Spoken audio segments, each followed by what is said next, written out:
السلام علیکم ورحمۃ اللہ وبرکاتہ۔ جس طرح بڑے غلام علی صاحب، مہدی حسن اور میڈم نور جہاں اور کشور کمار لتا جی دوبارہ اس دنیا میں نہیں آئیں گے، نہ ان جیسا کوئی گانے والا اس دنیا میں دوبارہ آئے گا۔ وہ تو اللہ تبارک و تعالیٰ کے تراشے ہوئے ہیرے تھے جو اس دنیا سے چلے گئے، اور ساتھ اپنی آواز بھی ساتھ لے گئے۔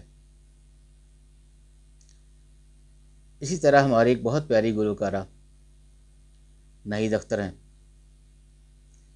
جنہوں نے اپنے عروج کے زمانے میں ایک تنگ نظر صحافی سے شادی کر کے اپنے آپ کو پردے کے پیچھے کر لیا۔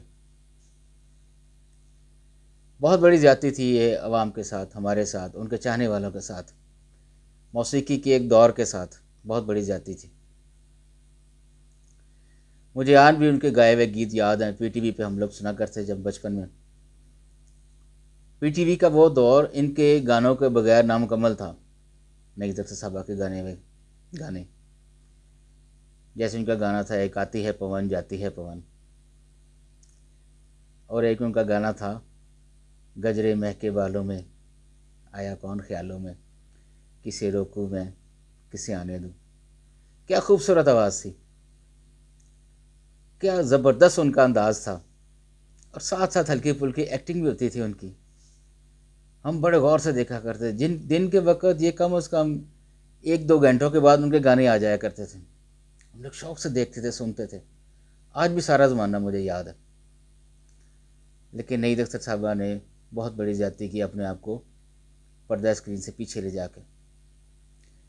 اگر وہ اسی تسلسل کے ساتھ گا رہی ہوتی تو آج یقیناً ان کا ایک مقام بہت اونچا ہوتا، وہ ہم سب کے درمیان میں ہوتی۔ بہرحال ایک غلط فیصلہ میں اس لیے کہہ رہا ہوں کہ ان کے پاس کوئی رشتوں کی کمی نہیں تھی۔ کسی اچھے صبر سے آدمی کے ساتھ بھی شادی کر سکتی تھی، وہ کسی لبرل آدمی کے ساتھ جو ان کا فن تو نہ ان سے چھینتا، ہم ان کے فن سے نہ محروم ہوتے۔ بہرحال اللہ تعالیٰ انہیں خوش رکھے۔ آج میرا دل کر رہا تھا کچھ بیان کرنے کو ناہید اختر صاحبہ کے بارے میں۔ آپ کا شکریہ، جزاک اللہ۔